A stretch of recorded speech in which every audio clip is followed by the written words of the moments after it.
Salut, c'est Jérémy. Hey, tout de suite avant qu'on commence, j'aimerais dire à Jean Côté. Jean Côté m'a écrit cette semaine pour me dire c'est vraiment cool tes nouvelles introductions, mais fuck, c'est beaucoup trop long, 20 minutes. Effectivement, Jean, je suis d'accord avec toi, c'est peut-être un peu long. Fait que juste avant que vous capotiez, oh non, il fait encore un intro interminable. On va vraiment essayer de faire ça court cette semaine. Fait que Jean Côté, je t'ai écouté. Je vais juste vous donner une nouvelle un petit peu de ce qui se passe cette semaine. Je vous avais dit que j'avais fait une audition pour Trop, l'émission à Radio-Canada avec Virginie Fortin. Ben c'est ça, j'ai fait l'audition hier. Là, on est samedi aujourd'hui. J'ai fait l'audition hier, vendredi. Ça s'est super bien passé, je pense. Je suis pas un comédien, moi, dans la vie. Ça me stresse un peu, ces affaires-là. Fait que, ben, je pense que j'ai quand même fait la job. On verra après qu'est-ce qui se passe avec ça. Mais vous êtes vraiment cute parce que je vous avais dit ça dans le dernier podcast. Puis il y a Kevin Roussel. Kevin Roussel qui est venu m'écrire le matin même sur ma page Facebook. Il est venu m'écrire un message privé. Bon succès à ton audition. Hey Kevin, merci, ça fait tellement du bien. Let's go Kevin, continue comme ça. C'est comme ça qu'on aime ça. Je suis sûr que ça le fait dire souvent, mais pour vrai, ça me fait plaisir. Merci Kevin. Je voulais vous dire le 29 mars. Deuxième édition de ma soirée de stand-up improvisé au Brouhaha Huntsic à Montréal. Les billets sont en vente sur lepointdevente.com. Plus du tiers de billets sont déjà vendus. Je vais faire un blitz de promo cette semaine. Ça risque de partir vite. Fait que grouillez-vous si jamais vous voulez venir. C'est 10$ les billets. Lepointdevente.com. Jérémy Larouche. Mon Facebook, les billets sont là aussi. En gros, c'est 1 heure de moi qui improvise avec le public. Vous amenez des objets de chez vous. Je vais jouer avec. Il y a des bonhommes, il y a des jokes, il y a n'importe quoi. Je vais peut-être tester des nouvelles idées, mais pas vraiment des nouveaux numéros tant que ça. C'est pour vrai, vous voyez vraiment les choses en même temps que moi. C'est de la magie. C'est le fun. C'est vraiment le fun. Autre nouvelle que je voulais vous dire, oui, j'ai su cette semaine que j'avais été choisi pour être dans les meilleurs moments de Rose Battle. Je pense que c'est le combat avec Frank Grenier qui va être dans les meilleurs moments de l'émission. Je suis vraiment content. Je le dis souvent, là, mais j'ai adoré mon expérience à Rose Battle. Mon Dieu, que c'était le fun. Sinon, je vais être en show à Cornwall avec les rendez-vous de la francophonie le 22 mars. Je vais aussi être aux haricots à Saint-Hyacinthe le 26 mars. Puis je vais être au lobby à Richelieu le 27 mars. C'est mes prochains shows dans les prochaines semaines sur la Rive-Sud. Je suis censé en ce moment être au Manitoba, comme je vous ai dit, mais je n'y suis pas. Je suis resté à Montréal parce que, ben, dans le fond, ma blonde est malade. Elle s'est fait diagnostiquer l'influenza. Ça, c'est la grippe. Ça, c'est la grippe qui fait que quand tu as cette grippe-là, tu te rends compte que toute ta vie, tout ce temps-là, c'était juste des rhumes que tu avais. Elle est alité, 2 semaines off, carrément. Fait que je suis à la maison, j'ai annulé mes billets d'avion, mon 2 semaines de tournée dans les prairies. Fait que en gros, je fais des tisanes, je fais des soupes, je prends soin de ma blonde qui est malade. Ça va, inquiétez-vous pas pour elle, c'est probablement juste ça, une grippe selon les médecins. Mais voilà, fait que le chum est à la maison puis il s'occupe de la blonde. Je vous le dis souvent, mais ma famille va toujours passer en premier. Fait que malheureusement, j'ai dû annuler tous les shows. Mais c'est l'excellent Anthony Rémillard qui est allé me remplacer. Mon Dieu que je l'aime, Anthony. Il est excellent. Et une dernière affaire, hey, Jean, on est rendu à quoi? Ça fait 3 minutes et demie, là, Jean. Ça va bien aller, Jean Côté. Je pense que ça va donner un running gag, Jean. C'est trop long, Jean. Je risque de demander ça souvent.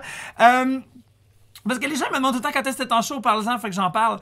Je voulais dire aussi, oui, la semaine passée, je vous ai dit que j'avais 3 grandes nouvelles. Je vous avais teasé avec ça, puis j'en avais juste dit 2. Je vous avais dit que Pas plus bête que nous, mon émission sur les animaux à Uni tous les lundis, 18h30, revenait cet automne pour une 2e année. Je vous ai dit aussi que Juste pour rire avait décidé d'acheter mon show qui n'existe pas encore. Les billets vont être en vente au mois de mars, je sais pas quand, mais je vais vous le dire. Le 14 juillet, je fais la Place des Arts. Puis pour ceux qui étaient pas là la semaine passée, oui, je fais la Place des Arts, mais calme tes nerfs, ok? C'est la salle Claude Léveillé, c'est la petite salle, mais ça va être vraiment cool. Avec un show que j'ai pas encore écrit, fait que je panique un peu. Mais tu sais, là c'est ça, ils m'ont appelé cette semaine, oh, on veut le visuel, on veut le poster, on veut le titre du show. J'étais comme... Ah! Fait que finalement, ça va juste s'appeler Jérémy Larouche pour l'instant. Pas Jérémy Larouche pour l'instant, juste Jérémy Larouche. Puis on a pris des photos, puis on a fait un petit poster, mais on dit que c'était excitant. Mais non, la 3e affaire, je vous l'avais pas dit, je vais vous en dire un peu, mais j'ai encore pas le droit de le dire, mais je vous le dis pareil. Vous êtes juste plus d'1 millier à m'écouter chaque semaine. Dans le fond, cette année, je vais animer un des traits d'humour à Comédia. Trait d'humour, c'est les anciens comedy clubs qu'il y avait dans le temps du Grand Rire qui était à Canal D. Maintenant, c'est à Uni depuis plusieurs années. Ça s'appelle les Traits d'humour pendant le festival Comédie Ha à Québec. Je vais animer un des shows. Je suis vraiment excité parce qu'ils m'ont donné une carte blanche et j'ai demandé des artistes. Puis là, j'ai reçu la confirmation de mon line-up cette semaine. Je suis fou comme la merde. Ça va vraiment être un bon show au mois d'août. Je vais vous donner d'autres informations plus tard. Mais, oh my god, que je suis excité. C'est malade. Fait que voilà, c'était ça les nouvelles pour la semaine. Sinon, mon eczéma va mieux. Pour ceux qui s'en doutaient, il y a des gens qui m'ont écrit, m'ont suggéré des crèmes. Pour moi, ça n'a pas rapport comment vous êtes fin.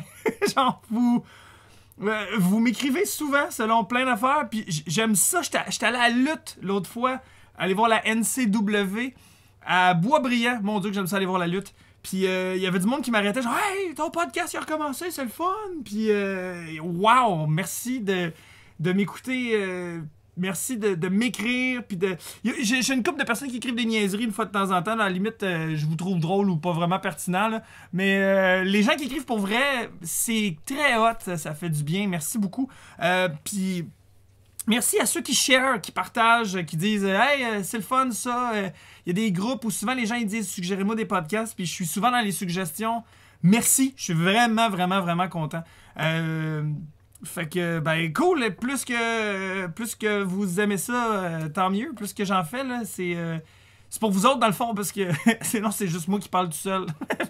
Cette semaine, on reçoit l'excellent Serge-Yvan Bourque. C'est un gars avec qui j'ai fait l'école de l'humour, mais il était l'année après moi. Hein? Puis il a été bien malade, il a pris un break, il est revenu finir l'école de l'humour après.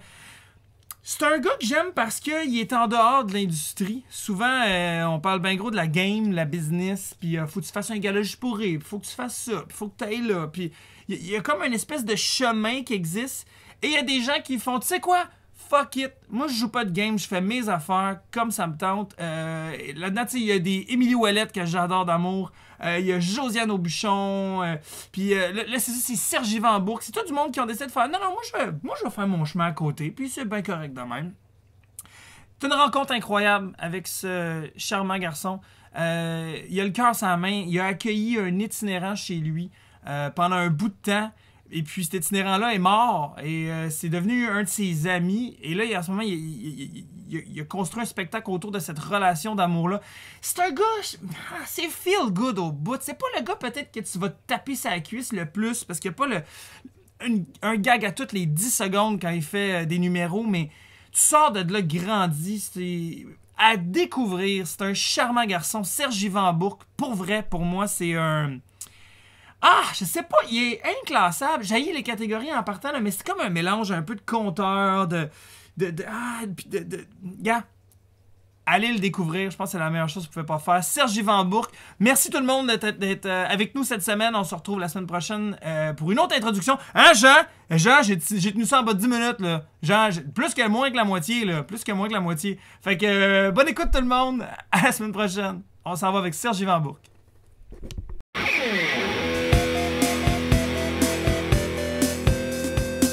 C'est correct qu'on ait la roue de l'infortune. Oui, la roue de l'infortune est là. Fait que on va. Non, c'est pour les petits jeux tantôt. Là. J'ai joué avec Sinem, puis t'es pas très bonne, c'était drôle. On va essayer un autre jeu avec toi. Mais c'est le fun que tu connaisses la roue de l'infortune. Ben, c'est toi qui me l'as expliqué. Ah, ben oui, c'est vrai. C'est vrai. Ah, toi, je pensais que tu regardais le podcast. Ben, j'ai voulu, mais j'écoute. Pas personnel, là, j'en écoute pas des podcasts. Mais c'est pas grave, c'est tellement pas grave. J'écoute pas la télé non plus. C'est-tu commencé? Hein? Oui, ça roule, mais c'est pas grave. Écoute, c'est comme un cold opening. Mais oui, à partir de maintenant, fais attention à ce que tu dis, nomme pas trop de noms. Ben, en fait, comme je disais, j'écoute ni de podcast, ni de télé. En fait, écoutes-tu de l'Internet un peu? Ben, j'essaye de m'y mettre. Je suis un petit peu. Je suis une drôle de bébite, moi. Ah ouais, en fait, comment ça? Ben, parce que, juste pour te dire, c'est depuis seulement la fin 2013 que j'ai un cellulaire. OK. Fait que, tu sais, disons, tout ce qui est technologique, puis là, il faut être à jour là, de nos jours. Ouais, il faut suivre la game. Je le suis tellement pas. Là, à cause de, tu sais, Humoristes du Monde, là, qui, sur Netflix, ben, j'ai pris un mois gratuit le mois passé, puis il a pris fin en fin de semaine. Fait que, non. là, j'ai arrêté ça. Oh ouais, tu paieras même pas pour Netflix. Ben, en fait, de un, c'est parce que ça m'intéresse pas tant que ça. OK. Puis de deux, c'est parce que j'ai pas le temps pour ça. C'est bizarre, hein?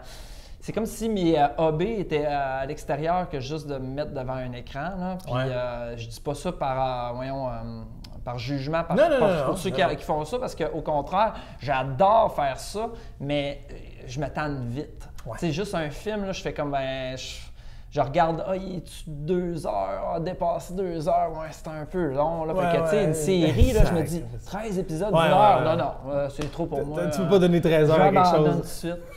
C'est vraiment, je sais pas, j'aimerais ça s'il y a des gens qui sont comme moi, là, de pas me sentir tout seul. J'ai l'impression que, tu sais, tout le monde aujourd'hui parle t'as-tu vu la dernière série? Non, mais les gens qui sont, qui écoutent des podcasts, puis qui sont comme toi, puis qui écoutent pas des podcasts, on les cherche encore.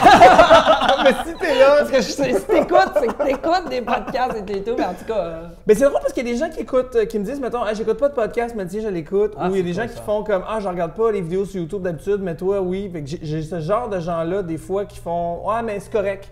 Puis mais c'est correct, c'est pas grave, même si t'en regardes, c'est pas grave si t'en regardes pas. Non, c'est clair, c'est clair. Ma writer est fâchée que j'écoute pas la télé. Toi aussi? J'ai pas la TV depuis 2000 ans. Fait que moi, là, il y a un méchant paquet d'affaires que j'ai pas vu passer. Là. Fait que là, moi, des fois, là, ma writer est fâchée après moi parce qu'elle est comme, là, faut que tu tiennes à jour. Puis là, je suis comme, l'autre fois, j'ai dit, c'est qui Kim Rusk? Puis là, elle était comme, ouais, on calait. C'est qui? Je sais pas c'est qui. Je sais pas c'est qui. Je connais le paysage québécois, il y a plein de monde là, que c'est des vedettes, puis j'ai aucune idée c'est qui. Parce que comme toi, moi aussi, j'ai pas ce temps-là parce que je passe mon temps sur Netflix, moi, tu sais, c'est comme... Non, mais je regarde beaucoup d'Internet. Fait que, tu sais, je regarde pas la télé, mais je regarde beaucoup d'Internet. Fait que, tu sais, genre, j'ai pas d'excuse de jouer dehors, là. Jouer dehors, j'ai même plus l'excuse de genre, je fais du sport. Avant, j'en faisais pas. Non, t'as l'excuse de t'as un kid de 3 ans. C'est peut-être ça ma seule excuse. Ouais, tout à fait. Disons que ça prend du temps, mais ça prend du temps. C'est du bon temps. Je suis vraiment content disons que mes 5 à 7, là, c'est pas pire, là, ça commence plus le matin là, vers 7 là, plutôt que 5 heures. La petite, elle se réveille à une belle heure. Mais avant d'aller la porter à la garderie, j'essaie d'être focus avec elle, d'aller la porter, après ça, d'être focus au travail. Mais quand je m'en vais la rechercher vers 5 heures à la garderie, mais je sais qu'elle se couche à 8 heures max. Là. Et j'ai 3 heures à passer. Mais j'essaie d'être à fond avec elle. Parce que tu la vois pas sinon, c'est ça? Non, c'est ça. La journée à la garderie. Puis j'essaie d'être vraiment avoir du temps de qualité avec elle. Puis c'est vrai qu'après coup, en tout cas, je te dis pas que j'écoute rien, j'écoute en masse de trucs, là, mais c'est vraiment par petits bouts, là. C'est vraiment par petits bouts. Fait que, tu sais, ça peut me prendre 1 an à écouter une série. Mais c'est ça qui est écrit, c'est que les séries aussi à cette heure, c'est que, mettons avec Netflix, c'est qu'ils te donnent la série au complet. T'as pas à attendre à chaque semaine. Fait que tu peux la checker d'une shot au complet. Puis c'est fait pour que tu veuilles le faire. C'est tough, là, de pas faire ça. Mais oui, mais moi, ça me gossait, ça. J'étais en crise après Netflix du fait que, voyons, là, je veux entendre le générique. Oui, puis t'as parce que la toune est bonne, je sais pas trop. Puis moi, j'aime ça quand je m'en vais voir un film au cinéma, écouter tout le générique. Surtout les Marvel. Moi, quand je vais voir des films de Marvel au cinéma puis que le générique part puis les gens s'en vont, je suis comme c'est une noob. Tu sais pas à quel point dans les génériques de Marvel, il y a constamment des clips des prochains films puis il y a plein d'affaires. Tu t'en vas pas pendant un générique de Marvel, tu ne peux pas. Genre. C'est sûr qu'il y a des gags dedans. C'est vrai. À chaque fois, je suis comme ben voyons donc. Deadpool, c'est-tu dans Marvel, ça? Oui, Deadpool, ça n'est toutes les Marvel, il y a tout le temps ça. Dans le générique. Moi, ça me permet de savourer tout ça et tout. Tu sais, il y a des gens que tu disais tantôt, j'écoute pas de podcast, mais le tien, je l'écoute puis je l'aime. Mais moi, dans mon humour, c'est un peu la même affaire. Il y a du monde qui me dit, j'aime pas l'humour, mais toi, je t'aime. Mais on va commencer là-dessus. Serge Yvan Bourque, mesdames et messieurs. Salut! Bienvenue à Mouhahaha. Là,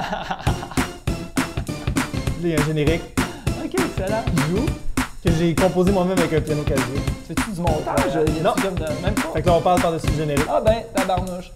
Salut! Salut, Serge Yvan. Alors, il n'y a pas de montage, fait que c'est ça qui se passe. C'est bien correct. Puis, écoute, pour les gens qui ne te connaissent pas, t'es un humoriste, mais comme tu disais, justement, il y a bien des gens qui aiment pas les humoristes, mais qui aiment toi. T'es quelqu'un dans une catégorie à part dans notre industrie, puis je trouve ça génial que tu existes. Parce que tu fais pas les choses comme tout le monde fait. C'est un peu de la folie, là, mais c'est sûr certain que... excuse-moi, je t'ai coupé. Non, mais vas-y, il n'y avait pas vraiment de question, je te lançais là-dessus maintenant. Tu sais, ça... d'habitude, surtout en 2019, là, la plupart commencent en essayant de faire un bon open mic, 5 minutes, un bon numéro. Ceux qui rêvent de faire l'école de l'humour, ben, c'est à peu près ça qu'ils demandent, un bon numéro de 5, 6, 7 minutes. Puis c'est là-dessus que tu focuses, puis être drôle en 5 minutes. Mais moi, j'ai fait le chemin inverse. J'ai fait une pièce monologue de 90 minutes. Puis là, après coup, ben, j'ai fait une autre pièce monologue d'1h15. Après ça, j'ai fait une autre pièce monologue d'1 heure. Puis peut-être qu'un jour va être bon pour faire un bon 5 minutes. Là, je sais pas, mais on dirait que c'est comme un peu le chemin inverse. Puis c'est surtout le fait qu'au lieu de penser numéro, j'ai souvent une tête qui pense show. Et ça prend du temps. Tu pompes pas un show comme ça, là, mais comme mon dernier spectacle, ça a été comme suite à toute une histoire de vie avec un gars. Là, j'ai écrit un spectacle que j'essaie d'écrire l'éloge funèbre d'un itinérant que j'ai ramené à coucher, qui est devenu tétraplégique, que je suis devenu son proche aidant, qui est décédé, puis que j'ai fait des démarches pour réclamer son corps pour avoir son urne, faire un genre de célébration pour lui. Et c'est ça le spectacle. Donc, mais tout ça, c'est vrai, là, cette histoire-là. Et tout ça, c'est vrai de A à Z. C'est complètement fou. Et là, je fais un show d'humour avec ça. Fait que bien sûr, c'est un peu champ gauche, c'est un peu comme... tu commences pas un show d'humour avec genre un avis de décès. Mais non. Puis moi qui est à une table en train d'écrire, c'est un peu théâtral. Mais c'est ça qui se passe, pareil. Tu commences ton show comme ça. C'est ça que je commence. C'est un hybride entre l'humour, le conte, le théâtre. Je dirais peut-être un conte urbain parce que des itinérants... C'est le terme que tu dis quand t'en parles. Tu dis ça, toi, dans tes statuts Facebook ou quand t'en parles de ce show-là. Je t'ai vu utiliser le terme conte urbain. Je trouve parce que moi, je suis un gars de région. Là, je viens de Rimouski, puis il n'y en a pas ben d'itinérants à Rimouski. Là. Ça ne veut pas dire qu'il n'y a pas des gens qui sont en situation d'itinérance. C'est pas parce que tu es dans une situation d'itinérance que tu es automatiquement dans la rue en train de quêter. C'est pas ça. Tout à fait. C'est pas que ça. Fait que ça fait en sorte que, tu sais, je dis un conte urbain parce que ça reste que c'est... Mais je suis pas conteur. Tu sais, quand je vois les conteurs, là, proprement dit, là, Fred Pellerin et compagnie, mais... Fred Pellerin. J'allais dire, les compagnies sont méconnues. Là, il y a d'excellents conteurs au Québec. Mais même Fred Pellerin n'est pas tant un conteur que ça. Quand tu regardes ce que d'autres conteurs font, il est beaucoup plus proche du monologue d'humour que du conte. En plus, Fred Pellerin. C'est l'un des plus drôles au Québec. Là, mais c'est ça. Il y a l'art du punch énormément. C'est rodé ces affaires. C'est punché. Puis, non, mais c'est fascinant, tu sais. Quand on dit conte au Québec, tout le monde allume Fred Pellerin en partant, mais je suis comme, mais attendez les amis, il y en a des centaines d'autres.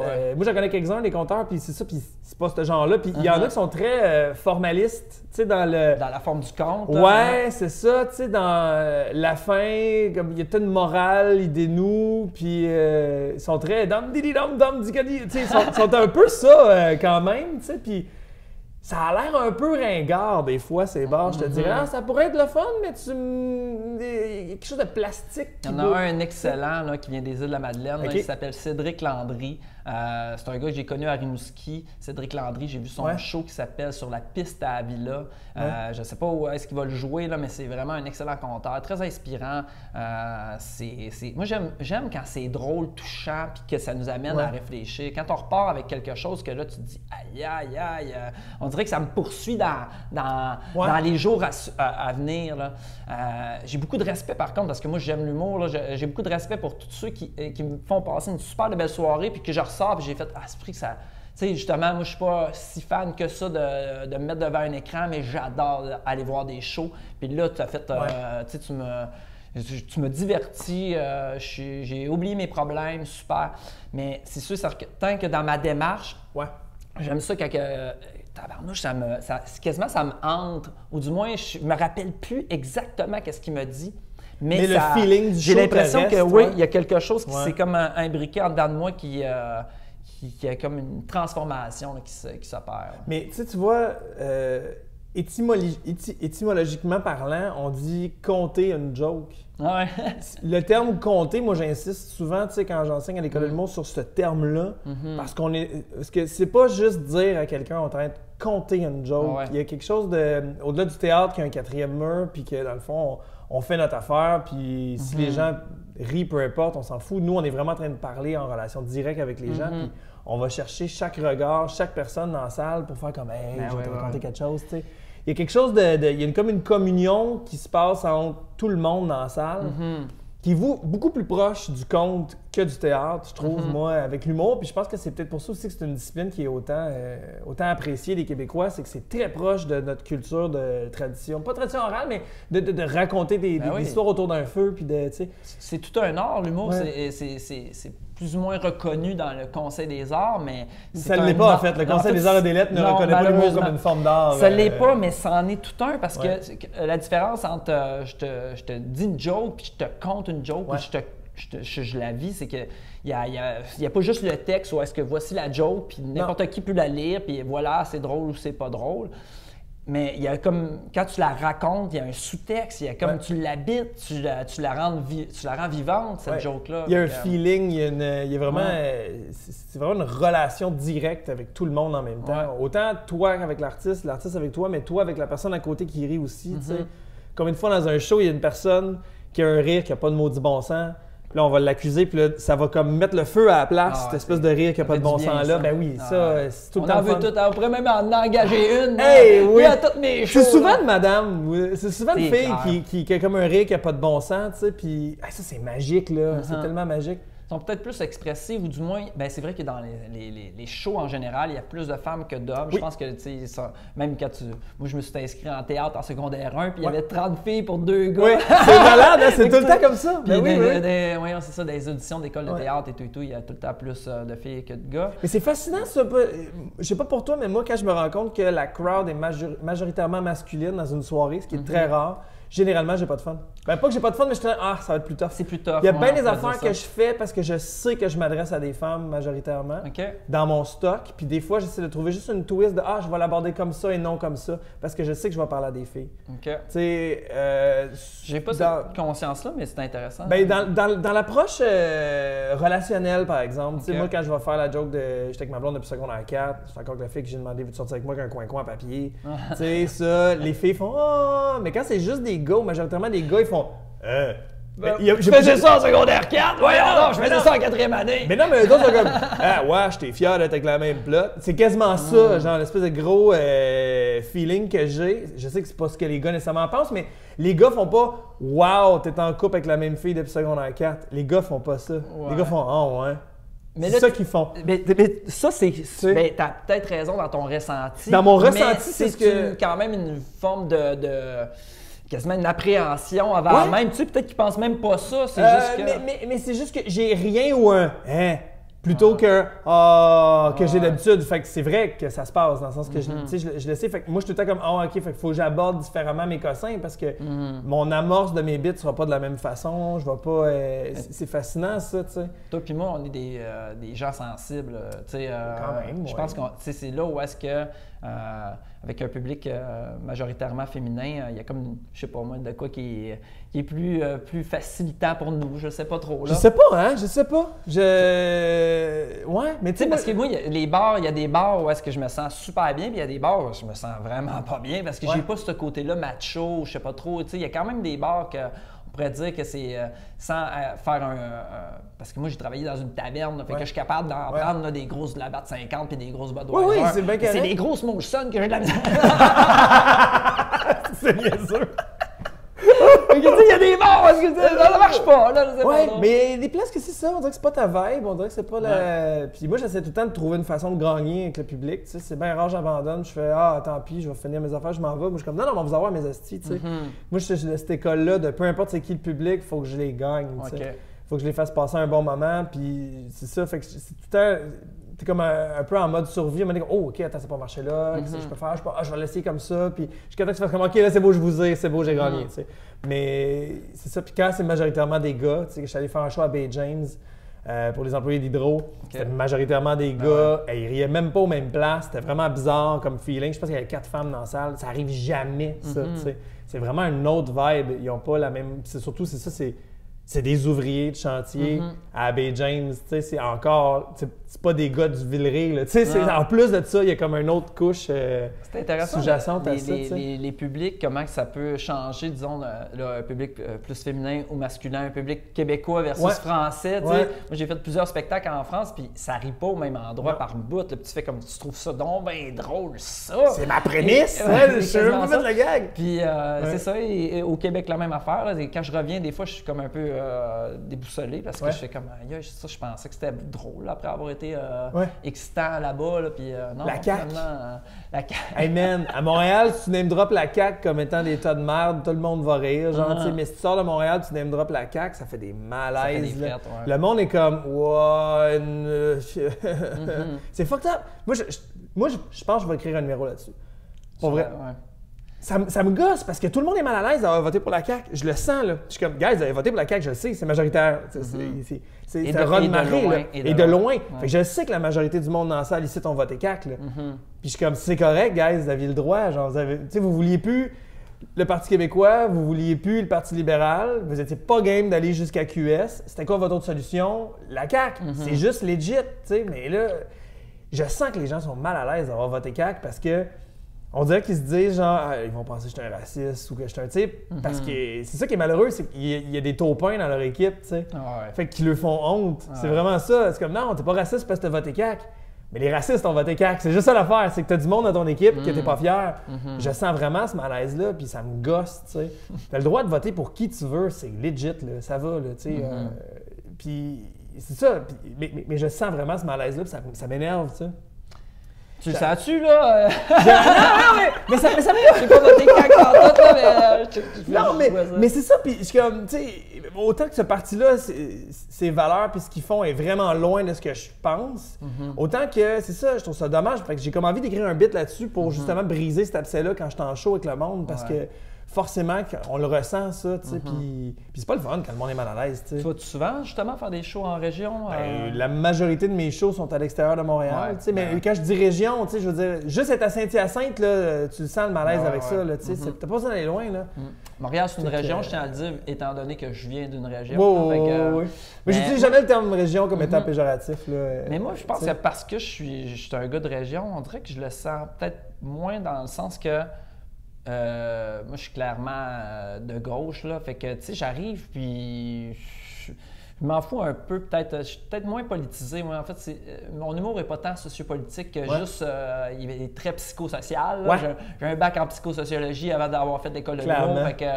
Mais ça fait en sorte que, tu sais, c'est ça. J'ai l'impression que je pense que j'aime vraiment le monde, puis je me bâcle pas à ça. Bien sûr, par contre, ce que tu me dis, là, je fais, je te reçois, là, je fais mais t'as juste besoin de mentionner CAQ. T'as même pas à faire de gag. Tu sens tout le monde leur cul faire...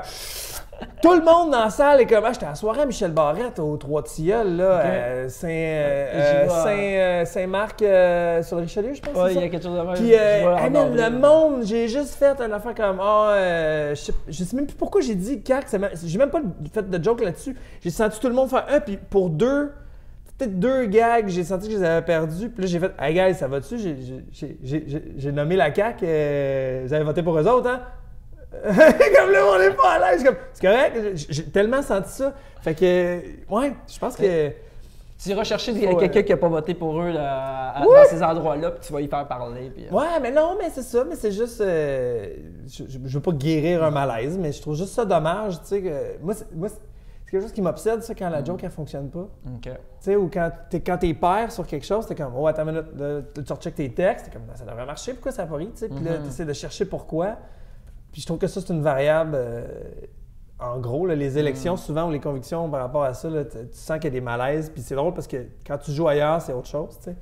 À Montréal, quand tu es devant des jeunes dans la vingtaine, mettons, il y a des sujets que quand tu embarques là, automatiquement, ils se croisent les bras. Si tu veux faire un bit sur tes enfants, les autres font Gabin Mario Jean, les autres, ils croisent leurs bras. Puis un public de 18-25 ans, ils vont être comme ça, mais toi, tu peux leur dire, mais moi, j'avais votre tranche quand j'ai eu la première fille. Exact, mais généralement, c'est comme ça que j'ai gagne. Mais sinon, tu sais, ils sont comme puis on dirait qu'ils veulent pas entendre parler de certains sujets, alors que t'es comme, ça peut être super intéressant pareil, tu sais. Fait que, c'est fascinant. Les clientèles versus les sujets, tu sais. Ben, moi, j'ai de quoi un sujet que j'aimerais juste souligner. Ouais. Sais-tu pourquoi? Parce que je sais que tu sais, un podcast, tu écoutes ça quand tu veux. Je sais pas quand est-ce que ça va être présenté, mais. Les gens qui m'écoutent écoutent toujours le podcast en faisant le ménage. OK. C'est que ça. Bon, J'ai ben, vraiment en une tout cas, clientèle de Toi, personnes. tu faisais le ménage à N'importe quoi. l'hôpital Saint-Luc en 2010. Ça se peut-tu? C'est-tu le ménage, la sécurité Oui, que tu faisais? oui. Puis je te dis ça parce qu'on est le 12 février, puis là, bien sûr, ça va être présenté. Là, aujourd'hui, ouais, on est le 12 février, mais ouais. je suis rentré à l'hôpital Saint-Luc le 12 février en 2010. Puis cette fin de semaine-là, ben, je t'avais vu toi, puis Charles Beauchesne qui était venu. À l'époque, on se côtoyait à l'école de l'humour. Oui. Parce que j'avais eu, je m'étais fait hospitaliser pour Oui. de l'eau sur le poumon. puis ça C'est avait vrai, dégénéré. t'avais été super malade. Ça a été cette fin de semaine-là, puis un matin, vu que je m'en venais enregistrer ton podcast, ben, j'ai pensé à ça. Puis j'ai fait comme tabarnouche, ça m'a vraiment touché. Ça m'a touché parce que tu avais été super fin cette fin de semaine-là. Tu étais venu me voir, puis je sais pas, ça Dans ta m'avait chambre réconforté. Ouais, mais j'avais même pas de chambre. T'étais à l'urgence? T'étais sur une civière? J'étais dans un sous-sol, je pense. Après, ils m'ont mis une chambre, là, mais à ce moment-là, là, je sais pas si j'étais bien, là, mais le souvenir de vous avoir vu, toi et Charles, dans mais cette t'étais dans nos premières années à l'école de l'humour. Ouais, j'étais en première année pendant que tu étais en deuxième année. Ouais, c'est ça. finissais, Ok. ouais. Ouais, Ça a été fait qu'on se connaissait, là. toute une histoire, cette affaire-là. Moi, au lieu de terminer en 2011, j'ai terminé en 2012. Il fallait que tu retournes finir ton école de l'humour avec ouais. l'autre cohorte d'après. Après, Ouais, puis ça a été tout un choix de dire je reprends-tu pas, mais je pense que j'avais le goût d'aller au bout de tout ça par fierté personnelle. Puis je sais pas trop. Puis j'aimais ça, l'école, ça allait super bien. Mais c'est vrai que ça a été difficile de quitter mon groupe avec un sentiment d'appartenance puis des liens pour ensuite essayer d'en recréer avec un autre groupe. Puis que j'ai pas connu la rentrée, j'ai pas connu les auditions et toutes les. C'est bizarre d'embarquer dans une gang puis ça devient tellement intime. Oui, puis tu sais, après coup, quand tu sors, t'as tes alliés de ta cohorte. Puis moi, j'avais comme un peu le cul entre deux chaises, entre deux cohortes. Fait que, mais en même temps, tu sais, moi, je suis un gars qui est bien philosophe dans la vie. Puis, tu sais, si j'avais pas eu cette maladie-là, j'aurais pas connu ma blonde en allant au mariage d'un ami français. Où est-ce que je l'ai rencontré à son mariage? Puis là, maintenant, elle est enceinte d'un deuxième bébé qui nous attend. Fait que, félicitations d'ailleurs. Je te remercie bien gros. Bien content de ça. Puis, ça va nous faire relativiser la carrière pas à peu près. C'est clair. Moi, ça m'a pris 2 enfants avant de décider de faire l'école de l'humour. Moi, c'est le contraire, tu sais. Je choquais de faire ça. Ça m'a pris 2 kids avant de faire « Hey, man... » T'avais envie de ça, puis... Ben oui, mais... J'étais en train de faire le plan B avant de faire le plan A. J'essayais d'être... J'étudiais en enseignement des arts dramatiques pour être prof de théâtre parce que je me disais, c'est quand même pas loin de ce que je voulais faire. Puis c'est une vraie job, entre guillemets, tu sais. Puis rendu au deuxième kid, ma blonde me dit, là, t'es-tu en train de faire un bac de 4 ans sur un plan B, mais t'as jamais essayé le plan A, t'es-tu cave? Tu sais, fuck. Fait que j'ai fait mes auditions de l'école de l'humour, puis ils m'ont pris du premier coup, les estis. Fait que j'ai quand même été obligé de faire ça. Puis, depuis ce temps-là, tu peux plus revenir en Mais non, puis je suis orgueilleux, puis ça marche, puis c'est correct, mais tu sais, c'est... Ouais, mais comme tu dis, il n'y a rien qui arrive pour rien. C'est pas... Tout arrive même pour le mieux. Moi, c'est rendu ça. C'est comme à ce point-là? Ben oui, parce que de toute façon, c'est sûr que c'est pas le mieux. On ne souhaite pas justement la maladie, les handicaps, les mortalités. Sauf que à un moment donné, j'étais tellement rendu loin dans cette forme de conscientisation-là que tu n'as pas le choix d'accepter les choses telles qu'elles sont.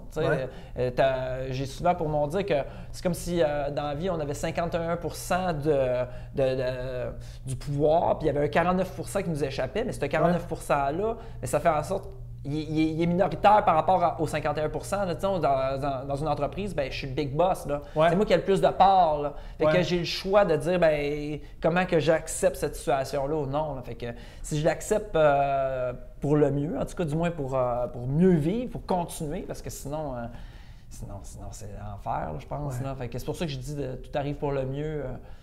Malgré que je me suis même pas convaincu moi-même. Pas ça. En fait, avant, j'étais ultra positif. Puis là, en ce moment, je me sens même pas ultra. Là. Je me sens positif encore. Sauf que tu disais avant l'enregistrement que j'étais un gars lumineux. Je voulais lire une quote que j'ai trouvée. Toi qui l'as mis sur ton site internet, mais quand même, genre, Serge est un jeune homme qui se démarque très largement de ce qui se fait dans le milieu des jeunes professionnels de l'humour. En ces années où les spectacles d'humour se suivent et se ressemblent trop souvent, il est, à mon avis, nécessaire de donner de la place à des créateurs comme Serge Givens, dont la démarche artistique est d'une indéniable singularité. Son spectacle est un vent de fraîcheur, une belle découverte qui est transportable dans tous les calibres de salle et c'est signé Boucard Diouf. Wow! Fait que, tu sais, c'est toi qui l'as mis sur ton site. Oui, mais non, mais attends un peu, là, ce site-là, ça fait longtemps, je ne savais même plus là, qu'est-ce qui était. Serge dessus, Juvin qu'est-ce qui est pas un dessus. jeune homme talentueux rempli de possibilités. En plus, il est sérieux, enthousiaste, pour ne pas dire passionné. Il a un style bien à lui, ce qui est rare quand on est jeune. Je vous le recommande fortement. C'est signé Yvon Deschamps. Ouais. Ça, c'est des gens qui sont pas des incontournables et qui Ils sont pas des incontournables. C'est pas des incontournables, ces gens-là. Et j'aime ça, je fais une litote. C'est pas des incontournables, puis c'est pas peu de choses que ces gens-là aient dit ça par rapport à toi. Puis c'est pas surprenant non plus que ces deux personnages-là aiment ce que tu fais parce qu'il y a une parentalité entre vous trois, je pense. C'est quelque chose dans être, je sais pas, être la somme de ses expériences puis le transmettre à quelqu'un au-delà de juste vouloir faire des gags. Parce qu'au final, on veut faire rire les gens le plus possible. On veut mettre le plus de gags au pouce carré dans notre spectacle. C'est ça qu'on veut faire. Sauf qu'il y a quelque chose de la communion avec les gens, il y a quelque chose d'une authenticité, puis comme je disais, de lumineux, il y a quelque chose il y a un baume. Quand on te regarde en show ou quand on regarde ces gens-là en show, on vit quelque chose, on ressort de là plein. Puis je trouve que... Ouais. C'est deux grandes sources d'inspiration. J'ai été quand même choyé, moi, que Boucard et Yvon puissent me voir. Ouais. Mais Yvon Deschamps, ce que j'ai aimé, c'est qu'il m'a envoyé ce message-là. Et c'était pour les entrées en scène d'Auto-Québec. En tout cas, du moins, j'avais comme une... Et puis, il avait vu mon spectacle. J'avais envoyé mon DVD de mon spectacle. C'était comme en France parce que ça a été vraiment... J'ai été chanceux, moi, suite à ma maladie, d'avoir comme une programmation. Là, j'étais arrivé au bon endroit, au bon moment là-bas. On m'a repéré. J'ai fait une programmation où est-ce que j'étais comme tête d'affiche dans un café-théâtre. Et c'est ce spectacle-là que j'avais envoyé à Yvon. Et ça fonctionnait. Mais tu sais, quand tu as la chance de jouer du mercredi au samedi, le même spectacle pendant 6 semaines, à un moment donné, tu maîtrises tout. Fait que tu l'enregistres, puis là, tu t'envoies ça, puis tu fais, ben oui, c'est bon, puis c'est pas pour rien que le Rosec m'avait soutenu, que j'avais eu bien des belles opportunités. Le Rosec, pour les gens qui ne savent pas, c'est le regroupement... réseau d'organisateurs de spectacles de l'Est du Québec. Exactement. Fait que c'est comme une tournée, dans le fond, toute la Gaspésie puis le bas du fleuve, en fait, les salles de spectacle ensemble. Là. Puis tu sais, c'est... en fait, c'est qu'à ce moment-là, j'étais vraiment dans cette démarche-là de pièce monologue. Je suis sorti de l'école de l'humour, puis je vendais une pièce monologue. J'étais là comme je voulais être de la vieille tradition des monologuistes, là, que tu sais, ça prend une demi-heure faire son numéro. Chose qui a été bien difficile à vendre. Parce que le monde du théâtre faisait voir, ouais, mais comme il n'est pas des nôtres. Le monde de l'humour faisait, ben ouais, mais lui, il n'est pas des nôtres. Mais tu sais, en même temps, tout en étant dans la même famille, tu sais. C'est comme si j'étais. J'ai fait cette analogie-là à ma blonde récemment, puis je la trouve bien amusante, malgré que j'aimerais mieux être un canard comme tout le monde, mais c'est comme si j'étais un vilain petit canard. Fuck, j'étais un cygne! Fait que là, le gars se prend pas pour de la merde. Non, mais il m'a dit franchement, j'aimerais plus être un petit canard, là, le cygne, il fait pitié par bout, là, en train de dire, voyons, est où ma famille, tu sais, mais en même temps, moi, j'ai l'impression que ma famille, ça reste le monde de l'humour, puis ça, je veux pas la perdre. Sauf que là où j'en suis, en 2019, avec ma blonde qui était enceinte d'un deuxième bébé, quand tu disais, ouais, ça a pris 2 enfants avant que je décide de faire mon plan A, ben moi, j'ai fait bien des détours pour dire, ben là, je reviens à mon essence, puis ça va être ça va être l'éloge à Réal là, que je vais vendre, puis je vais faire comme... Ça se vendra ou ça se vendra pas, mais je pourrai pas faire autrement que d'être ce que je suis. Quand tu dis l'éloge à Réal, c'est ton show sur la personne en situation d'itinérance que tu as rescouru. Que j'ai invité à coucher, tu sais, puis que je pensais que c'était juste un one night, mais finalement, on s'est liés d'amitié, là, puis on s'est vu pas mal, là, fait que, Mais c'est fou pareil parce que tu me dis, je reviens aux sources, je sais plus comment tu as dit ça, mais moi j'ai remarqué ça, plus on cherche, plus on explore dans le fond dans notre discipline artistique, en tout cas je parle pour moi, mais ce que je me rends compte c'est que plus on revient à la première affaire qu'on a faite d'instinct au départ, mais on revient là convaincu. Tu sais, moi, je me souviens, j'avais fait avant de faire l'école de l'humour, j'avais fait art et lettres au Cégep Maisonneuve. Il fallait faire un projet d'intégration à la fin de la session. Il fallait faire, à la fin du deck, il fallait faire une œuvre artistique. Ok. Moi, j'avais décidé de faire un one-man show d'1 heure et demie. Puis, je l'ai fait. Écoute, j'ai ça, je le réécoute des fois, puis je fais, c'est de la crise de merde. Ouais. Mais je l'ai fait. Puis après ça, j'ai fait, je vais prendre un numéro d'ouverture qui me ressemblait parce que je parlais de qui j'étais. Je vais le shorter un peu, puis ça sera ça mon numéro pour les auditions de l'École de l'humour quand j'ai décidé de faire ça. Puis tu vois, quand je suis rentré à l'École de l'humour, il y a la fameuse journée où on doit se présenter. Puis il faut se présenter devant tout le monde dans notre groupe, tu sais, tous les élèves de la cohorte. Puis il faut se présenter de façon originale. Puis moi, j'avais repris un bout de ce show-là, puis je l'avais pimpé, puis j'avais fait un condensé de toute ma vie en marionnette. OK. Puis j'ai jamais retouché à ça. Puis à un moment donné, j'ai recommencé à faire des spectacles de marionnettes humoristiques. Puis tu vois, la première affaire d'emblée que j'avais faite, sans même avoir de théorie ou quoi que ce soit, maintenant, ce que je fais, c'est exactement ça, mais affirmé, convaincu en faisant c'est ça que je fais. Oui. Je fais du stand-up, mais à travers ça, j'utilise des objets pour comme raconter des histoires. Mais genre, on revient exactement à ce qu'on était. Puis là, tu fais crier, j'ai payé 13 000 d'école de l'humour pour rien. Non, mais c'est ça pareil. Plus on cherche, plus on explore, plus on revient où est-ce qu'on était. C'est fou, ben raide ça, tu sais. Il y a une phrase de Edgar Morin, il y a tout un CV, ce gars-là, là. Je le connais pas personnellement, mais cette phrase-là m'a resté, c'est « La vraie nouveauté naît toujours dans le retour aux sources ». Wow, bravo Edgar. Merci Good job. Edgar. Merci Edgar. Un fin éducateur. Franchement, moi, ça me suit continuellement. Puis, tu sais, il faut toujours revenir à pourquoi on fait ça aussi. Moi, c'est une question de sens. C'est que souvent, on perd de vue pourquoi on fait ça. Tu sais? Parce que ça devient comme, oui, c'est notre métier, oui, c'est notre job, mais ça va au-delà d'une job. C'est une passion. Tu te lèves pas le matin de la même façon, malgré que oui, il y a des matins que tu te lèves de la même façon que si tu en allais à l'usine, mais il y a de quoi qu'il faut que ça transcende tout ça. Là. Moi, je trouve que... Pourquoi tu fais ça, Serge Vivant? Ouais. Pourquoi tu montes sur un stage et tu dis de la merde dans un micro pendant 1 heure? Pourquoi tu fais ça? Ben, je n'irai pas plus en profondeur qu'il faut parce que je suis bon là-dedans, mais je te dirais que la première fois que j'ai mis un pied sur une scène, c'est cliché, mais vraiment, j'ai eu la piqûre. Là. On était 2 gars pour 30 filles en théâtre. J'avais eu 0 rôle! Là. Ben oui, j'avais fait des auditions, puis on était à Rimouski, là. On n'était pas à Montréal. Là. Comment ça se fait que j'ai pas un rôle? Moi, j'étais sûr d'aller avoir un rôle. Il me donne un rôle de figuration pour bien faire, avec l'autre gars. L'autre gars aussi, on était 2 figurants. Lui faisait le gars, moi je faisais la fille. On était un couple, on parlait pas. Mais moi, parce qu'en plus, vous étiez juste 2 gars, il y a un des 2 gars qui a joué une fille. En plus, il n'y avait pas assez de filles dans la gang. C'est n'importe quoi. Je sais pas. Je pense qu'il était en secondaire 5, les filles qui nous coachaient. Nous autres, on était en secondaire 1, on n'a pas rouspété. Ben non, c'est clair. Puis moi, j'étais à chaque midi là, présent. Puis je donnais la réplique à celle qui était absente. Là, donc je remplaçais.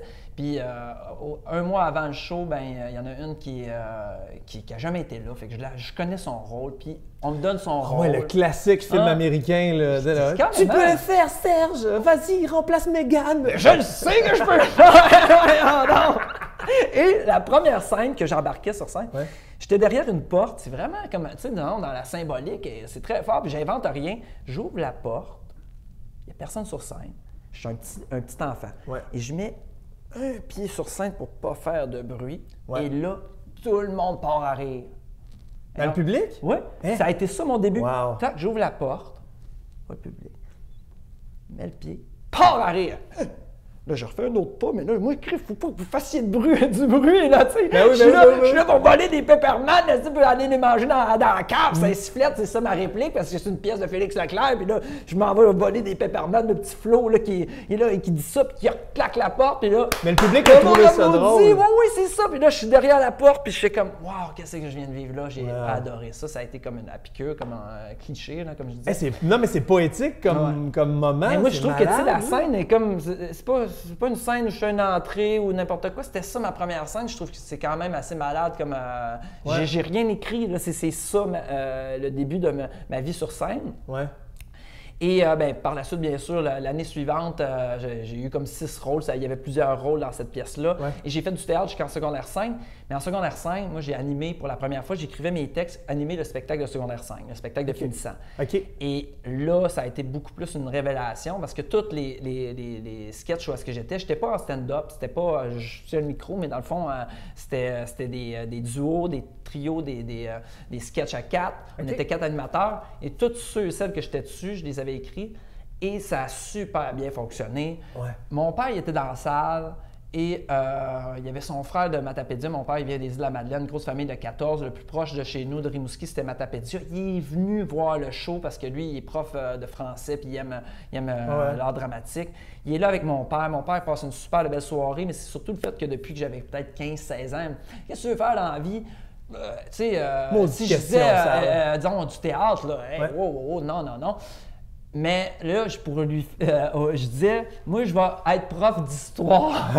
C'était comme le plus que tu pouvais te permettre. Je vais être prof d'histoire à défaut de raconter des histoires. Ouais, tu sais, ouais.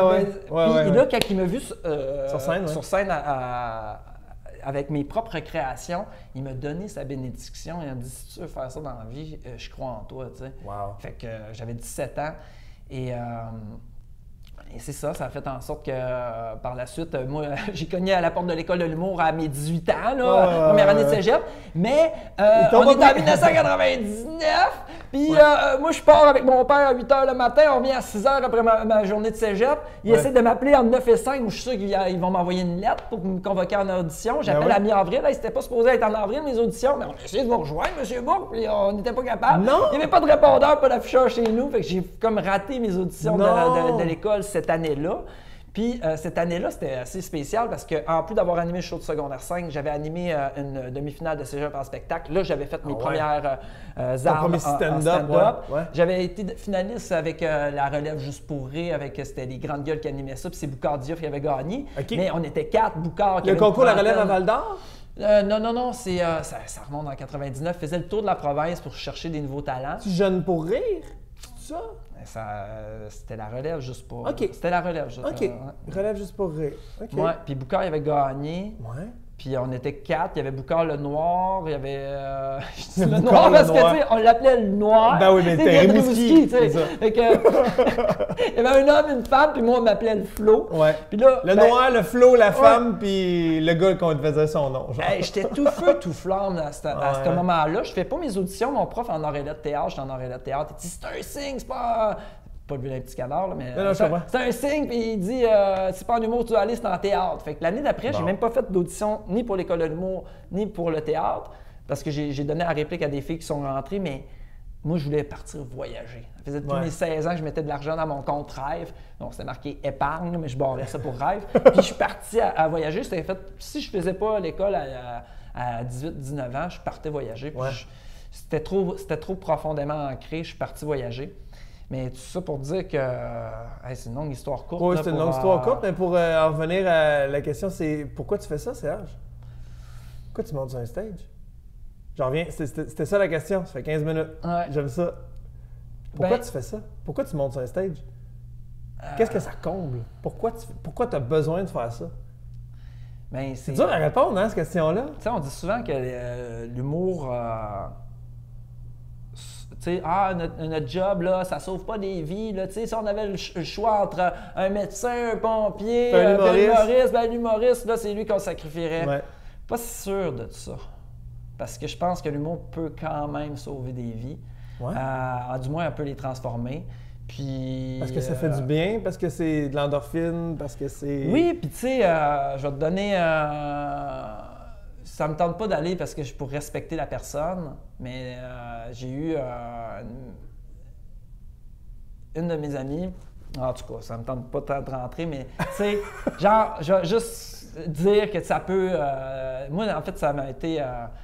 Je suis mal à l'aise parce que c'est. Ça. On le sent-tu, le malaise? C'est correct. Mais je pense que ça vaut la peine de le dire. Là, c'est une personne qui voulait passer à l'acte.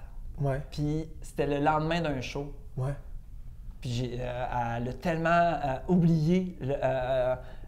tellement qu'elle avait passé une belle soirée. Elle avait complètement oublié qu'elle était supposée de passer à la lac. Elle avait préparé son suicide. Le surlendemain, elle a fait comme « Qu'est-ce que je voulais faire? Puis je l'ai su comme 1 an ou 2 plus tard. OK. Puis ça a fait en sorte que, tu sais, on dirait que je me dis, ça sert à quelque part. Je peux pas faire de quoi de mieux dans la vie que de faire du bien avec l'humour.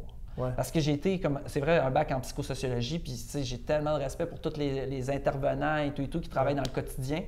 Mais moi, ma force, c'est pas d'accompagner le monde dans le quotidien. C'est plus d'aller devant peut-être 100 personnes, puis tant mieux si ça peut faire du bien à 1 ou 2 personnes dans le lot. Puis, tu sais, c'est ça, ça a fait en sorte que, tu sais, c'est ça que je veux faire dans la vie. Puis qu'il y a toujours de quoi qui me rattache, même quand, tu sais, des fois, je fais comme, ah là, c'est fini, j'arrête de faire ça, là. Puis non, finalement. Puis tu fais un autre show, puis tu ressors de scène, puis tu fais, ah yes. Ouais. Ça dure jamais très, très longtemps, mais c'est sûr certain que c'est jamais comme, tu sais, c'est pas... je suis pas toujours en train convaincu, là, là, je vais faire ça toute ma vie, mais en même temps, ça s'éteint jamais. Ça s'éteint jamais. C'est comme... Même quand je suis le plus ténébreux, là, je fais non, ça veut pas mourir cette force-là. Je vois pas la fin de Serge Yvan sur scène. Non, fait que c'est ça. Mais ça me donne vraiment toujours une tape dans le dos en disant, tu sais, lâche pas. On fait pas des shows. Tu ne sais pas qu'est-ce que ça peut créer comme impact. Exactement, c'est ce que je m'en allais dire. On fait pas c'est pas tous les soirs que ça arrive, ça, mais tu fais pas ça nécessairement pour ça. Non. J'arrive pas sur scène en pensant à ça, mais quand je suis vraiment dans mes moments, disons, les plus... un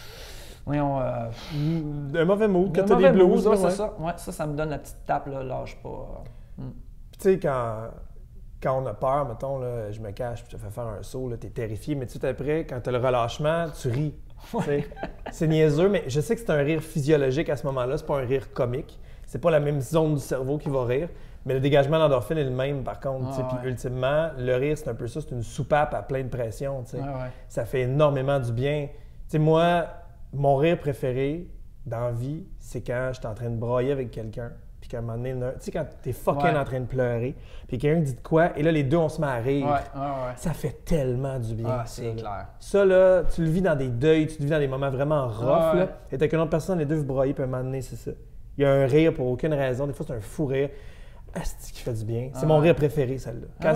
À chaque fois que ça arrive dans la vie, je suis comme content. Je suis comme yes. Puis, si tu racontes ça, souvent le monde va être mal à l'aise. Ils vont faire comme tu peux pas rire. Mais non, mais c'était tellement drôle. On était dans la chambre d'hôpital, puis crime, il était tellement heureux. Puis là, tu fais comme mais là, c'est pas drôle ça. Mais oui, c'est drôle. Tu le dis pas ça gratuitement, méchamment. Non. Tu aimais ça, les citations? Moi, j'ai une citation de Beaumarchais que j'utilise régulièrement, c'est « Je me hâte de rire de tout, de peur de devoir en pleurer ». Puis je pense que c'est vrai, ça, cette affaire-là. C'est important de pouvoir rire de n'importe quel sujet. Il faut juste trouver la bonne façon de le faire, mais c'est libérateur d'en rire. Puis combien de fois on vit des moments un peu rough, puis là, on fait comme « Ah, à un moment donné, tu vas en rire ». Ben oui, effectivement. Quand la distance est faite avec des événements, on peut en rire après. Puis c'est là justement, généralement, on a fait comme la paix avec cet événement-là. Quand on est capable de le tourner en dérision, ça fait tellement du bien. Combien d'humoristes font des jokes sur comment est-ce qu'on a été bulliés au secondaire ou des moments où c'était de la merde nos vies. Mais c'est qu'à un moment donné, c'est notre moyen de défense aussi pour s'en ressortir. Fait que c'est crucial, cette affaire-là, le rire. Puis c'est sûr que c'est pas quelque chose de concret, comme genre faire une greffe de poumon, mais effectivement, ça aide énormément des gens, tu sais. C'est fou raide. Puis d'ailleurs, ce qui fait beaucoup rire les gens, des fois, c'est des mauvais coups. Ouais, c'est plutôt que... Non, mais c'est correct. Il faut en parler. C'est parce que c'est un peu... j'essaie de ne pas centrer les podcasts juste là-dessus pour pas qu'on fasse juste raconter des anecdotes de mauvais coups. J'aime ça quand, tu sais, comme là, t'étais parti, moi, je te laisse aller. J'aime ça que les gens parlent et qu'ils existent. Ouais, puis c'est vrai, ça, tu sais. Ces conversations-là, c'est pas... Il n'y a rien de placé de « OK, t'as préparé tes affaires à venir dire ça. » C'est pas des chroniques, là. On jase. Si j'avais préparé ça, là, j'aurais effacé. T'avais demandé de script édité sur un moyen temps. Mais bref, c'est ça. Mais est-ce que c'est ça? Je sais que t'es quelqu'un qui est un bon vivant, t'aimes ça, t'es un conteur, t'es en synergie avec les gens. Ça arrive à tous les podcasts. C'est drôle, ça. Non, mais ça, c'est mon parcomètre. Je dois remettre du parcomètre. Puis je pogne tellement de tickets dans la vie que moi, je mets une alarme pour être sûr de pas. Ouais, tu fais bien, tu fais bien. J'ai fait exprès. Hier, on faisait l'échographie, puis on est devant le film là, de notre bébé, là, puis ting, ting, ting, ça a sonné. Bon, ouais, il faut mettre de l'argent dans le parcomètre. Oui, c'est clair. Mais tout ça pour dire que jouer des tours, c'est généralement une preuve d'amour pour quelqu'un. Ouais. C'est bien rare que tu pranks des inconnus. C'est une attention particulière. Je serais curieux de voir comment Serge Yvan est un joueur de tours ou se fait jouer des tours un ou l'autre. Moi, en fait, je suis pas très joueur de tours. OK. Mais par contre, je suis vraiment une bonne personne pour se faire jouer des tours. OK. Pourquoi, t'es-tu naïf un peu? Je suis très, très, très naïf. Ouais? Ah oui, hyper naïf. Moi, j'achète ce que tu me dis. Là. Si tu me dis quelque chose, je prends ça pour du cash. Ah ouais, hein? Fait que, ouais. Et il faut dire aussi que, tu sais, moi, je suis quelqu'un qui est vraiment... j'ai un petit côté dark side, là. Oui, sauf que l'affaire, c'est que le côté, disons, gentil, il prend tout de suite d'être déçu. Je vais juste te conter un exemple. Là. Quand j'étais jeune avec un de mes chums, c'est certainement lui qui m'avait attiré là-dessus parce que c'est vraiment pas moi qui avais eu cette idée-là. Mais toute la blâme dessus. C'est quoi son nom? Bernard! Salut Bernard. Chris, vous avez tous des noms de personnages. D'où tu viens? Tu t'appelles Serge Yvan. Okay? Ouais. Un nom composé de deux grands-papas. Serge Yvan. De mon nom. Hey, non, mais aujourd'hui, ils sont rendus grands-pères. Mais tu sais, clair. Serge Yvan, mais les deux ensemble, ça fait super genre Mylène. Ça marche au bout, c'est full tendance. Tu sais, deux négatifs, ça fait un positif. Hein, mais tu t'appelles Serge Yvan. J'en reviens jamais. C'est pas Yvan, c'est pas Serge, c'est les deux. Mais bref, l'autre, c'est Bernard. Ouais, Bernard, il m'avait entraîné, genre, on chie dans un sac à papier, puis on le fait brûler sur un balcon. OK, il s'appelle Bernard. C'est sûr qu'il s'appelle Bernard. C'est Bernard. Elle burn. Burn. Pas d'allure. Aïe, aïe, aïe. Fait que Bernie. Ça fait brûler aussi. Fait que, et on avait fait ça chez un gars, probablement un gars de notre classe, que c'est pas lui là, qui a été en tabarnache, là, c'est son père. Ah oui, mais là, on est à Rimouski. On est à Rimouski. OK. Et, on est dans les années 80, j'imagine? Oui. Okay. Et moi, je suis tellement mal avec ça. Et ce gars-là, il était un peu reject, là. Fait que moi, je l'ai invité à venir chez nous, s'amuser avec moi, parce que j'étais mal avec l'action que j'avais faite. Reviens à l'action, là. Ouais. Toi et Burn, vous allez mettre le feu à un sac en papier avec du caca dedans sur un balcon. Ouais. Comment ça se passe? La porte à l'ouvre, vous sonnez, vous sauvez? On attend, puis je me rappelle même pas si le gars il avait ouvert. Vous êtes bien mauvais, vous avez attendu là ou vous êtes allé vous cacher? OK, les deux caves, ils restent là, ils attendent. Mais non, c'est ça, là. Je pensais que tu connaissais ça. Ça vient pas de nous autres, on n'a pas inventé ça. Là. Je pense qu'on avait vu ça dans un film, on a reproduit la même affaire, on sonne, là, ça brûle pour que là, ils puissent piler dessus. Mais me semble dans mes souvenirs, il avait pas ouvert, puis c'était nous autres qui avaient été comme l'éteindre. Mais... Il me semble que dans mes souvenirs, il a passé au feu, je me rappelle plus. En tout cas, non, mais j'étais mal, c'est ça, juste pour te dire des coups, là. Mais moi, je l'avais invité, puis là, j'avais fait comme quasiment semblant d'être un peu ami avec. Puis, mais lui, c'est pas que tu veux te reprendre, non, tu veux te faire pardonner. C'est pas du tout. Puis c'est juste pour te démontrer un peu le personnage que je suis. Après coup. Je suis un hypocrite. Ben, à 8 ans, 9 ans, peut-être que c'était mon mécanisme de rattrapage. Mais ce petit gars-là, c'est un petit pas fin? Non, ce petit gars-là, il faisait juste pitié. Là. Okay. C'était nous autres les pas fins là-dedans. Là. Mais moi, je vais juste te dire que c'est la prémisse de Serge Yvan qui est comme pas bien bon à faire des coups. Et rendu des années plus tard, moi j'ai un groupe à Rimouski avec Fred Dubé, entre autres, qui c'est La Conspiration. Okay. On est 4-6 personnes. Pourquoi je suis pas surpris du nom? La Conspiration. Vous appelez La Conspiration avec Fred Dubé? On faisait des pranks. On avait 4 émissions humoristiques d'une demi-heure sur les ondes de Cogeco, télé locale. Mais c'était vraiment excellent. C'est nice, ça. Et il y avait entre autres une shot où est-ce que ça n'a pas de bon sens. Puis moi, je disais tout le temps, hey, les gars, je suis pas consentant, mais j'embarquais quand même. on a recréé comme un genre de faux hold-up avec le gars du dépanneur. Mais là, imagine-toi quelqu'un qui est là, puis on a des fusils à l'eau. Mais le gars, tu sais, dans le feu de l'action, tu le sais pas qu'un fusil à l'eau, il aurait pu, tu sais. Les fusils à l'eau, étaient-tu comme jaune fluo ou vous les aviez peints noirs? On les avait fait jaune fluo, c'est juste qu'on avait comme. C'était pas moi qui faisais le hold-up, j'aurais pas voulu faire ça. C'est juste pour te donner une idée à quel point on pouvait être cave. OK. Fait que faites un faux hold-up. Ah oui, tu fais pas ça. Mais le caissier, il sait pas.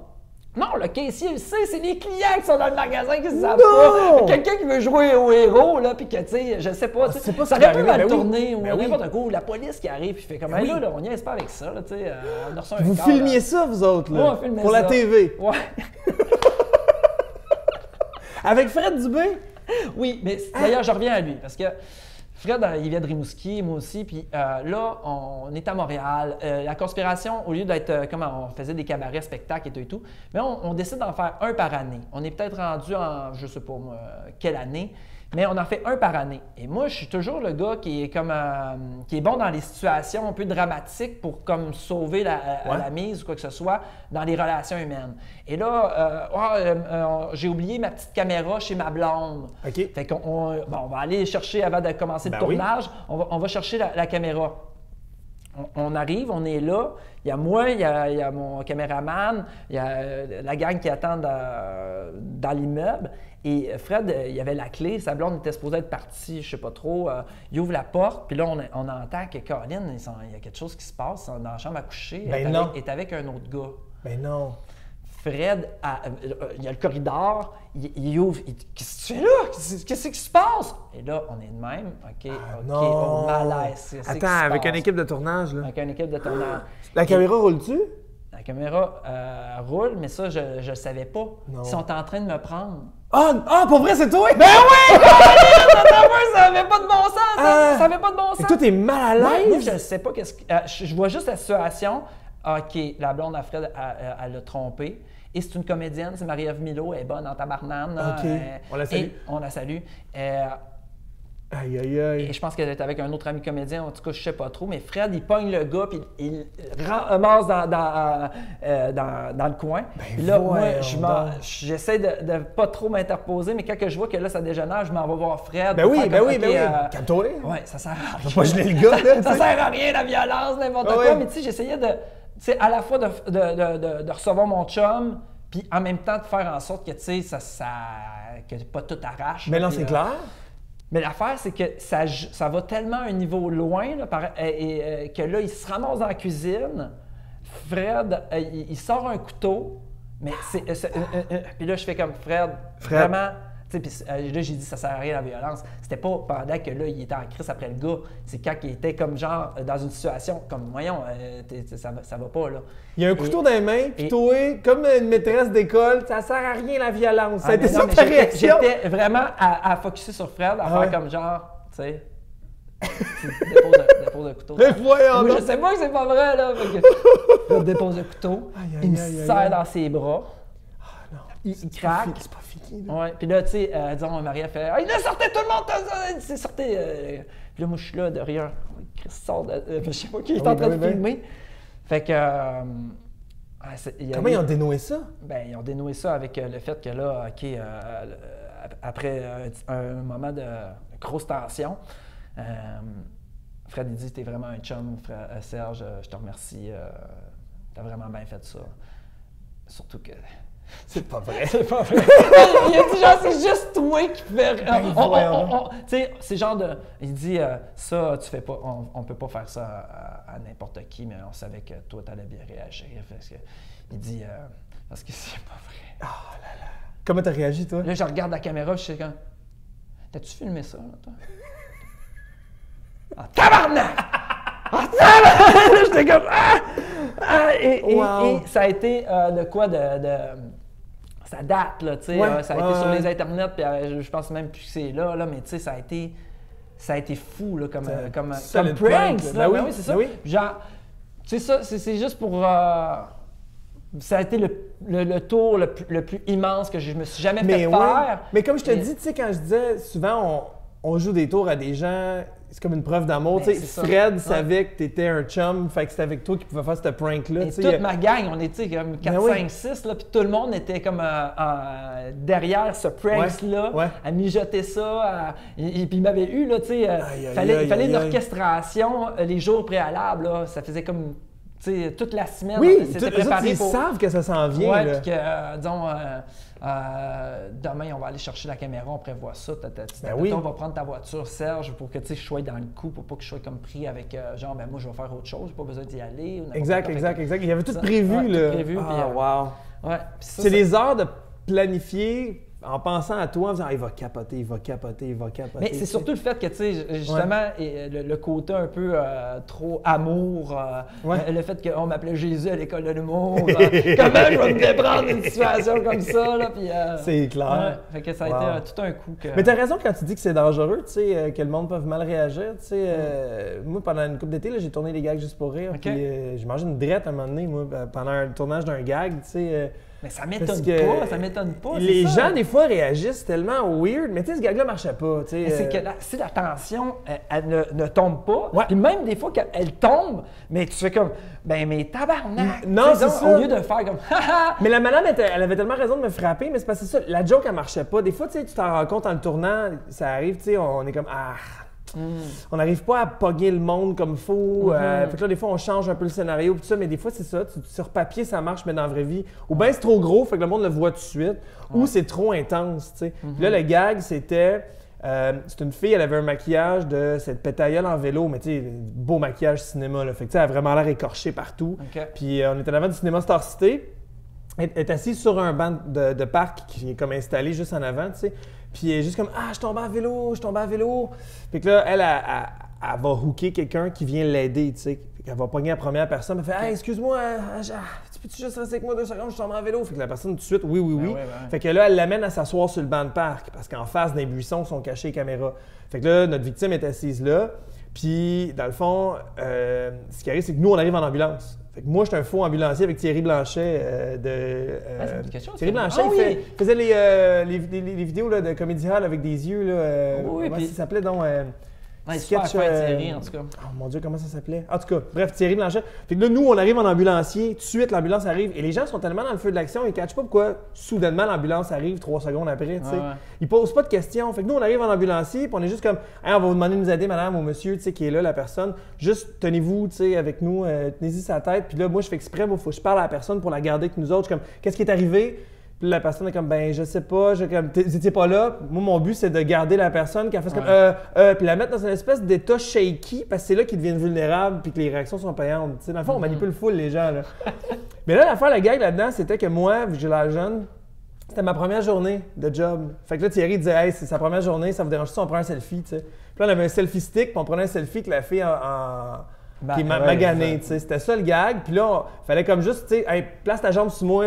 Tenez sa jambe, madame, pour qu'on voit plus le bobo. Puis elle a crié, « tu sais. Mais ça, c'est maltraiter une personne blessée, tu sais. Fait que mais ça passait pas. Parce qu'on était 2 gars à comme vouloir prendre une photo avec une fille blessée. Puis on demandait, tu sais, on levait sa jambe, puis elle criait ouch, ouch. Tu comprends-tu que c'est pas tant drôle, là? Non. Fait que là, il y a une madame qui était vraiment tabarnak. Elle est comme, lâche-la, tu lui fais mal! Puis elle me donne un coup de poing sur le bord de la tête, parce que ça fait 2 fois que je tire sur sa jambe, tu sais. Puis là, c'est là qu'on fait comme, hey, c'est un gag. Puis tu sais, on n'a pas gardé cette madame-là au montage, c'est sûr, là. Puis on a eu de la misère toute la journée, il a fallu stager, tu sais. À un moment donné, tu deviens que. Il faut avoir réussi à faire le gag dans une demi-journée, il faut avoir assez de bonnes takes. Fait qu'à un moment donné, on arrête le monde sur la rue. Salut, connaissez-vous les gags que je pourrais? Viens, on va en essayer un. Puis, c'est plate, ça arrive rarement, mais quand ça arrive, on n'a pas le choix. Sauf que tu vois, moi, je pense que ce gag-là, si on avait inversé les genres, si ça avait été un gars blessé puis c'est 2 ambulancières, ça aurait passé comme du bon emploi. À cause de la relation d'autorité dans notre société, comment ça marche, je suis sûr que si ça avait été 2 ambulancières qui auraient pogné le gars, la mère elle aurait ri, tu sais. Mais là, 2 gars qui veulent se prendre en photo avec une fille blessée, et la personne à côté qui tient à la tête pendant qu'on prend photo, tu sais, c'est sûr que ça marche pas. Là, ben, des fois, c'est ça, c'est des détails, fait qu'il faut que tu y penses. Puis, tu sais, comme ce que tu me racontes. Vous avez toute une équipe, là, nous autres aussi. Là, l'équipe de Brainstorm, on pensait, mais on pensait pas à tout le temps. Comme tu dis, le dépanneur, ça aurait pu mal virer. Quelqu'un dans la salle, tu sais, quelqu'un qui a son port d'armes, qui a une arme à feu avec lui, quelqu'un qui fait des arts martiaux, qui te fait une clé de bras, qui te couche à terre, qui te pète 2 côtes. Tu sais jamais ce qui peut arriver. C'est ça qui est tricky aussi. Après l'avoir fait, mais même moi avant, souvent, j'étais comme, mais non, les gars, on fait pas ça. On le faisait. Et après coup, j'étais comme, hey, on a fait ça! Mais c'était, en fait, dans le cas du hold-up, là, les gens, ma gang avait fait, ouais, non, c'était un peu cave, ça. Mais le hold-up avec des guns à l'eau, c'est quand même absurde. Oui, c'était drôle parce que, tu sais, c'est clair qu'il y a un gun à l'eau. Ben oui. Mais, tu sais, sur le coup, tu fais, c'est du classe. Il rentre, t'es là en train de checker la revue ou tu cherches pour un chip dans le dépanneur, puis là, c'est comme, hey, OK, tout le monde à terre, hold-up, n'importe quoi. Tu regardes pas, tu te couches à terre. On est comme certains comédiens qui sont là, puis on se couche à terre pour faire ça crée une tension. Il n'est pas tout seul, le gars, là, dans le dépanneur. Fait que, oui, c'est ça, tu sais. t'as raison qu'il y a quelqu'un qui maîtrise les arts martiaux puis qui pète la gueule. C'est jamais ce qui peut se passer. C'est ça qui est débile. En même temps, c'est ce qui est excitant aussi. Tu sais. Ah C'est oui, comme, ben ça fait oui. ça fait partie du fun. Là, tu sais. Ouais. Des fois, ça devient comme. Moi, dans ces années-là, on en a tellement fait. Puis quand tu me racontais le tien, j'étais comme ailleurs. Je pensais à certains que j'ai perdu ma mémoire, mais il y en a un qui avait trouvé ça intéressant, d'autant plus que là, maintenant, il est premier ministre. Là. C'est Justin Trudeau, il était passé à l'UQAR. Ben non! À L'UQAR, pour à ceux qui connaissent pas, Rimouski. c'est l'Université du Québec à Rimouski. Puis, ouais. Puis c'est ça, là, on avait tout simplement été une couple à aller le voir, mais à aller poser des questions. Ouais, On posait juste ouais. des questions vraiment comme malaisantes, là, mais c'était quand même drôle. Tu sais, à l'époque, c'était André Boisclair au PQ, puis il me disait que, tu sais, il avait déjà fumé du pot dans sa jeunesse, puis j'avais dit, hey, Justin, je trouve ça super que tu assumes ton homosexualité, puis que tu fumes du pot, là, tu sais. Fait que, Comme si c'était André Boisclair. Là. Ouais, c'est ça. Fait que, Même moi, André Boisclair, t'es venu faire un discours au Cégep Maisonneuve quand j'étais au Cégep Maisonneuve. T'es venu, pour ceux qui connaissent le Cégep, dans le Vivoir, faire une conférence. Puis il était dans la course à la chefferie contre Pauline Marois, je pense, Ok. pour devenir premier ministre. Puis, chef du Parti québécois. Puis il y avait eu comme un scandale dans la semaine même, comme quoi il a fait de la cocaïne, puis toute Ok, l'équipe, ouais, puis c'est ça. nanana.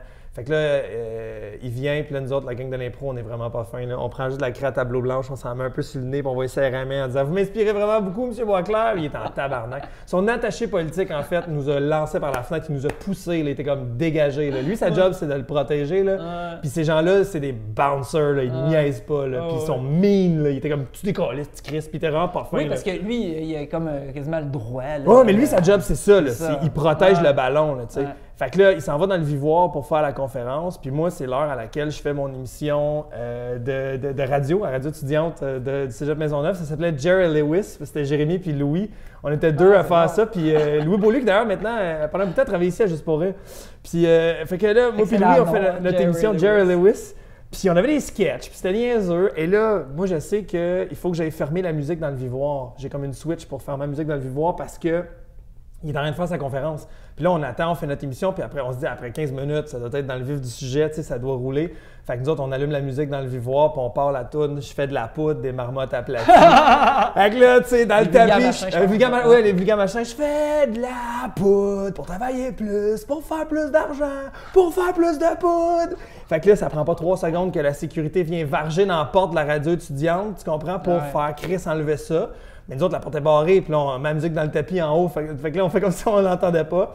On finit par ouvrir la porte. Qu'est-ce qui se passe? Ça joue dans le Vivoir. Vous voulez voir arrêter la musique? Hey, je sais pas c'est où, man, les pitons. Ben, les autres non plus, ils savent pas. Nous, on le sait tellement. Mais les autres, ils savent pas. Fait que là, ils cherchent. Les autres, on fait une cave. Hey, je sais pas, man. On les avait enlevés. Faudrait appeler. Hey, man, la tourne est au complet. Fait que là, on est vraiment des astis de merde. Fait que, on salue André Boisclair en ce moment. Peu importe où tu te trouves, si tu nous écoutes. Je suis vraiment désolé d'avoir fait ça, mais je me trouvais si drôle.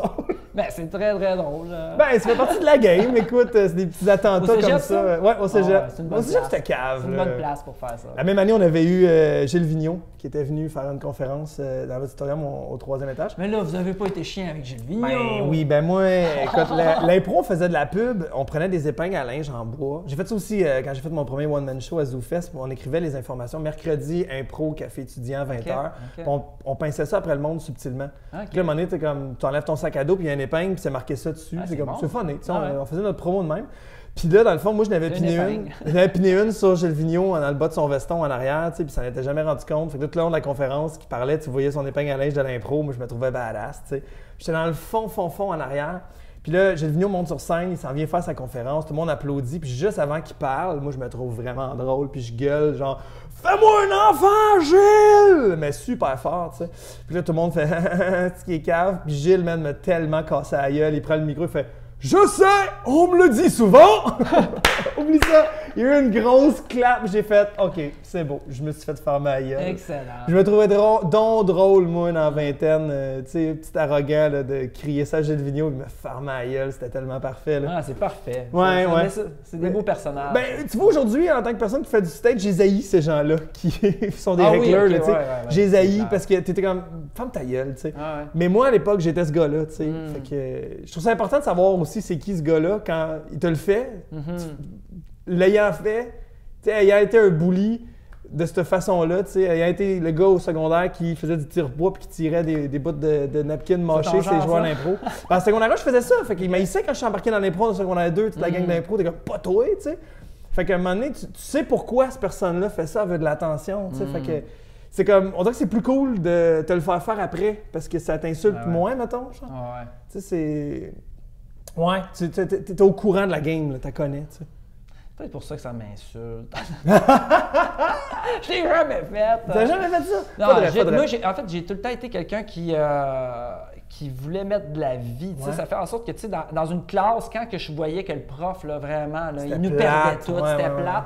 Puis c'était quasiment pour l'aider. Tu me je faisais des blagues, puis OK. Puis quand le prof, il réagissait bien, bien là, ça devenait comme une entente tacite où est-ce que... Mais je me faisais jamais sortir. J'ai jamais été un élève, puis pourtant, j'allais loin. Là. Je pouvais comme en dire des choses, mais c'était toujours pour comme genre... Pour justement mettre de la vie. C'était pas pour être chiant avec le prof ou être chiant avec quelqu'un. Fait que ça a toujours bien passé. C'est ça, tu sais, ça reste que moi aussi, j'étais un petit tannant, mais un petit tannant comme plus comme en mode genre ça va bien le monde? Ouais, ok, on est heureux, parfait. C'est plus ce genre de mode-là. Là. Ouais, je comprends. Puis maintenant, on dirait que c'est ça, quand je m'en vais dans des sujets un peu comme oh, crif, ça c'est plus touchy, plus touchy, c'est plus dark, mais justement pour remettre de la lumière là-dedans. Ouais. Mais justement, tant qu'à jouer à des jeux, on va jouer à un jeu, mon cher Serge Yvan. Ça me tente. La roue de l'infortune. C'est un très beau nom. Alors, oui, j'aime bien le nom de la roue de l'infortune. Ce qu'on va faire, c'est que tu vas rouler la roue et moi, j'ai une liste ici. Il y a des numéros. Okay. Chaque petite case est numérotée. Et ce que ça va donner va déterminer un jeu qu'on va jouer ensemble. Ça marche. C'est bon? Fait que tu peux rouler la roue. C'est un peu comme la roue de fortune. Je vais faire mon Yves Corbeil. Alors, Serge, Yvan, est-ce qu'il y a des gens que tu voudrais saluer avant de tourner la roue? Là? Ben, j'aimerais saluer ma petite Ludivine à la maison, qui porte le nom de Ludivine. Et elle va être bien contente que je la nomme parce que Ludivine, hein, c'est... Elle a 3 ans et elle écoute les podcasts. Tu sais, la génétique a fait en sorte qu'elle ressemble plus à sa mère. Moi, j'ai donné un nom bizarre. Fait que... Et c'est parti! Et ça roule! 16! Ah, j'aurais tellement préféré le 17! Ah, t'aimes-tu mieux le 17? Mais non, j'y vais avec la roue de l'infortune. Il n'y a rien qui arrive à rien pour rien dans la vie. OK, parfait. On va jouer à ce que j'appelle bon cop, bad cop. OK? Dans le fond, toi, tu es une personne lumineuse, ça fait en plus. Ce jeu-là, c'est un jeu de char qui est vraiment le fun à faire quand on fait de la route. Dans le fond, c'est qu'on va raconter une histoire à tour de rôle, on va rajouter un élément. Et le but, c'est qu'il y en ait un qui soit le bon cop et l'autre le bad cop. Je te donne un exemple. Mettons que toi, tu es le bon cop, tu commences l'histoire, tu dis « Aujourd'hui, j'étais très heureux parce que c'était mon anniversaire. » Puis moi, il faut que je rajoute une phrase après, mais je suis le bad cop. Fait que je vais dire « Mais malheureusement, j'étais encore seul, tout le monde avait oublié mon anniversaire. » Fait que là, toi, tu continues la même histoire. C'est pas grave, j'ai décidé d'aller faire du bénévolat pour rentabiliser ma journée. Moi, je fais comme, mais toutes les personnes étaient mortes à la résidence pour personnes âgées. Tu comprends? Fait que moi, tout ce que j'amène à la même histoire est tout le temps négatif et toi, c'est tout le temps lumineux. OK? Ça marche. À moins que tu veuilles faire le côté positif puis moi, le côté négatif, ça me dérange pas. Ce que tu comprends, je te laisse le choix, en fait. Tu peux être lumineux comme d'habitude ou tu peux décider d'être comme plus dark, aucun problème. Je peux essayer d'être le plus dark. Tu vas être le plus dark possible? Ouais. OK, parfait. Fait que... Malgré le fait que, ouais, c'est ça, un anti-casting. OK, on essaye ça. On fait un anti-casting. Fait que je commence l'histoire. Alors, donc je dois être lumineux. Alors, aujourd'hui, c'est le jour de la Terre. Pour vrai? Non, c'est le 22 février. Tu t'es trompé de journée. Excuse-moi, en impro, il faudrait que je dise « Ben oui, c'est le jour de la Terre! Ben... Astifie de terre en marde! » Tu sais, je veux dire, elle est gelée la plupart du temps, en tout cas, du moins ici. On la voit à peine. Puis quand on la voit ici à Montréal, il y a juste des écureuils qui nous défendent notre jardin. Cette journée-là, je savais que mes voisins étaient fâchés à cause que c'est l'hiver et qu'ils détestent la neige et qu'ils souhaitent un réchauffement climatique pour plus en avoir. J'ai donc décidé de prendre ma pelle et aller les aider et déblayer leurs entrées pour les égayer. Hey, tes voisins sont vraiment cool, là. Ils sont dans ma gang. Moi aussi, là, des changements climatiques, l'esprit de merde. Hey, il y en a qui croient à ça. Voyons donc, fait frette là, en ce moment. Là. Je me suis trompé de tuque. J'aurais dû mettre ma grosse tuque de poêle, là, une petite tuque bâtard que j'ai. Là. Ah, non. Mon voisin était vraiment fâché et là, j'en ai profité pour lui parler de réchauffement climatique et du GIEC. Et c'est alors que j'ai éveillé sa conscience sur le fait que c'est vrai que les choses changent et il s'est dit « Je vais m'y intéresser dorénavant et documenter mes sources ». Et son voisin, il a dit ça, mais finalement, à ce prix, il a pris sa canette, il l'a pitché par la fenêtre en chauffant avec son gros, Hummer, puis il a fait comme « fuck you ». Et la canette est tombée directement dans le visage d'un enfant. C'était vraiment triste au départ, mais l'enfant fait « Ah, c'est une canette, je vais la retourner au dépanneur. » Et en la ramenant au dépanneur, pour avoir 5 sous, c'est là que 2 personnes, pas des personnes anodines, ses parents, qui le cherchaient depuis des semaines car il était disparu, l'ont retrouvé. Hey Christy, c'est donc bien beau, ça! Je suis bien content! Ah ouais, tourne ça en merde, tourne ça en merde! Non, mais faut-tu que ça finisse bien ou ça finisse mal? C'est une guerre, mon gars! Là, tu m'as eu! Écoute! Tu veux-tu réessayer, on recommence, mais on fait l'inverse? Ouais, mais là, j'allais justement faire « Mais on veut plus de toi! » On était tellement bien sans toi! Il avait goûté au bonheur de la vie sans enfant. C'est ça. Ah, veux-tu l'inverser? Faire le lumineux, puis je vais faire la merde? On peut faire ça. OK, vas-y, je te laisse commencer. Ça commence bien. Ah, mais ça commence super bien, en fait. Je suis sorti de chez moi, puis j'allais prendre le bus, et il y a quelqu'un qui s'est arrêté, puis il a dit « Tu t'en vas où? » J'ai dit « Ben, je m'en vais au centre-ville. » Il dit « Ben, embarque, je m'en vais à la même place. » 5 rues plus loin, il essayait de rentrer sa main dans mon pantalon. Hey, j'ai dit, écoute, qu'est-ce que tu cherches là? Il n'y a tellement pas grand-chose. Dis-moi directement ce que tu veux, je vais te le donner si je peux. Le gars, en fait, après un peu d'argumentation, m'explique qu'il voulait avoir des faveurs sexuelles de ma part. Hey, ça fait tellement longtemps que j'en rêve. Puis en plus, t'es pas lettre. Mais je vais t'avouer quelque chose, je suis pas homosexuel. C'est à ce moment-là que ça l'a turné on le gars, parce que lui, ce qu'il aime, c'est quand les gens sont pas consentants. Fait qu'il a sorti un couteau et il a commencé à te menacer. J'ai dit, je pense que je vais sortir d'ici là. Il avait barré les portes. Oh! Hey! Bon, mais je vais te présenter un de mes amis. Lui, il adore ça. Quand c'est hard, il est un homosexuel assumé. En plus, même, il l'était à Rimouski à l'époque des années 80. Fait que t'imagines comment que, tu sais, il est solide, là. Fait que, veux-tu son numéro de téléphone? C'est alors que le monsieur s'est mis à me poignarder. Là, j'avais vraiment un peu mal. Je me suis dit, ouf! Je vois pas vraiment d'autres portes d'issue que d'aller à l'hôpital Saint-Luc. Je pense qu'il y a un agent de sécurité là, qui est super smart qui va venir me visiter en fin de semaine parce que je risque d'avoir de l'eau sur le poumon, puis pas juste de l'eau, un peu de trop. Quand Serge Juvin est arrivé à l'hôpital Saint-Luc, il s'est rendu compte qu'il y avait 20 heures d'attente, même pour quelqu'un de poignardé, et il était vraiment gravement en train de se vider de son sang. Il y avait 20 heures d'attente parce qu'il y avait une game du Canadien. Il s'est dit, bon, mais Colin, ça va être le fun. Moi, j'ai pas la télé, j'y suis pas les Canadiens. Puis pareil, ils sont pas mal bons cette année. Fait que, let's go, on va en profiter. Et le match était malheureusement annulé en raison de la grève des joueurs qui trouvent qu'ils n'ont pas un assez gros salaire. Ah, je me suis mis à avoir des pensées positives dans la tête. C'est alors que la radio s'est mise à jouer que du Caïn sans arrêt. Hey, tabarnak. En fait, que la toune Envoie embarque ma belle en boucle. C'est beau. Il est gagné. Tu peux pas battre Caïn. Non, c'est ça. Je pense que la semaine passée, à mon animation, j'ai dit justement que je voulais juste tout sauf Caïn. Non, Caïn. Mais pas en boucle. Là. Et 20 heures à écouter Caïn. Ah ouais, embarque ma belle. Je suis désolé d'ailleurs. Mais toi, t'es bon en improvisation, puis le monde sont bons en improvisation. J'ai jamais fait d'improvisation. Il faudrait.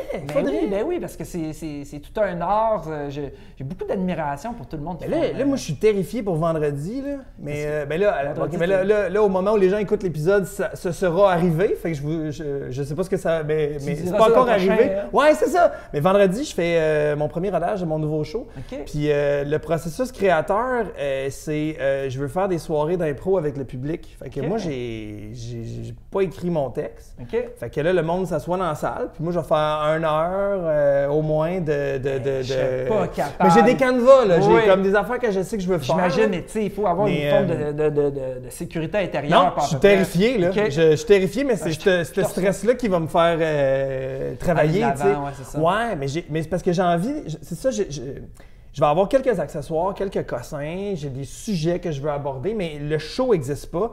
Puis j'ai demandé aux gens d'amener des objets. OK. Fait que je vais faire, mettons, toi, c'est quoi ton objet? Ah, t'as une lampe. Puis là, je vais prendre les objets des gens. Puis je vais, mettons, tu sais, en crowdwork, peut-être demander à des gens, mettons, où c'est que vous êtes rencontrés, racontez-moi donc ça.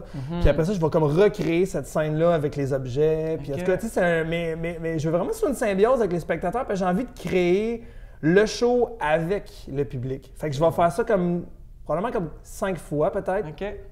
Puis au terme de ces 5 fois-là, avec des auteurs, on va checker les shows. Puis là, on va retravailler des éléments. Puis après ça, on va tomber en rodage de cette affaire-là. C'est un beau work in progress. Fait que l'écriture, la matière première, je vais l'avoir eu dans un contexte de conte, d'échange vraiment avec les spectateurs. Tu sais, ça me terrifie, mais en même temps, je trouve ça super stimulant de faire ça comme ça. Puis à date de ce que je vois, tu sais, le monde qui vont venir au show, à date le premier, là, tu sais, c'est beaucoup du monde. Moi, je pense que ça, c'est des gens qui viennent toujours quand je fais des shows. Là. Okay. C'est des fans. Un peu. Ouais, ben, c'est des gens que je sais qui aiment ça. C'est pas genre mes parents. Là, je veux dire, c'est du monde qui me follow depuis un bout. Puis que je suis comme content de vivre ça avec eux autres parce que le fun, c'est qu'à chaque mois, le show va être différent. Pour eux autres, c'est cool de venir voir de quoi différent. Mais c'est aussi après ça, quand ils vont voir le show au final, c'est de faire hey man, c'était mon idée, c'était mon. C'est nous autres, cet objet-là, on l'avait amené. C'est un show participatif. Ouais, je trouve ça cool. J'ai comme envie d'essayer ça. C'est peut-être qu'il en sortira rien de bon, mais je pense pas. Je pense que ça va bien aller. Mais il faut oser, puis si c'est proche de ce que t'es, ça va être excellent. Parce que dans le sens, c'est juste la démarche, le processus.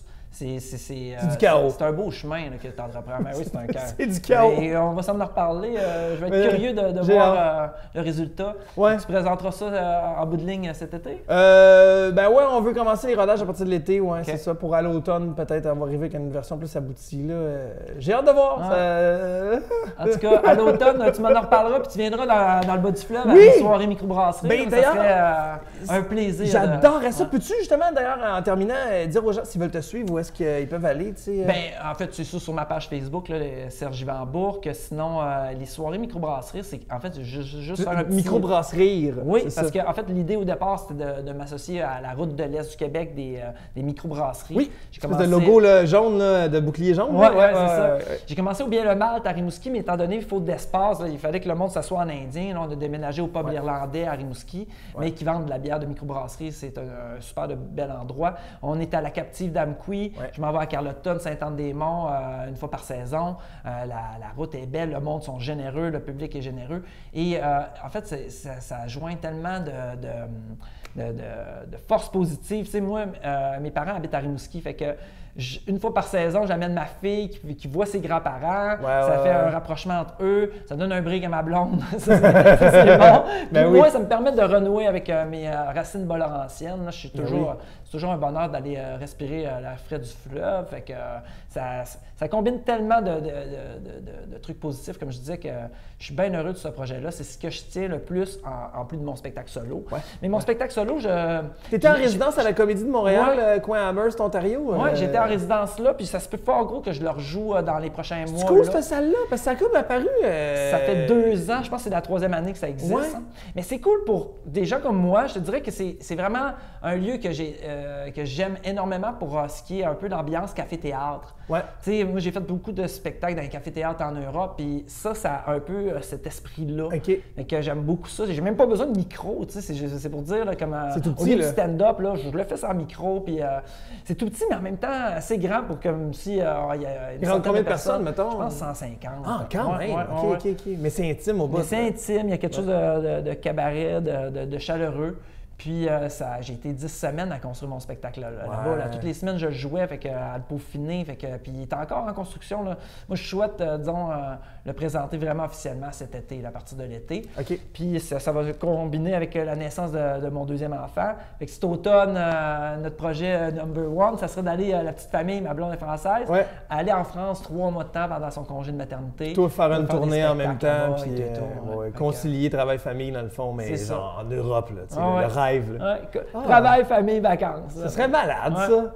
Mais merci beaucoup, Serge Yvan. C'était vraiment nice. Vraiment un plaisir, Jay. À bientôt. Ciao.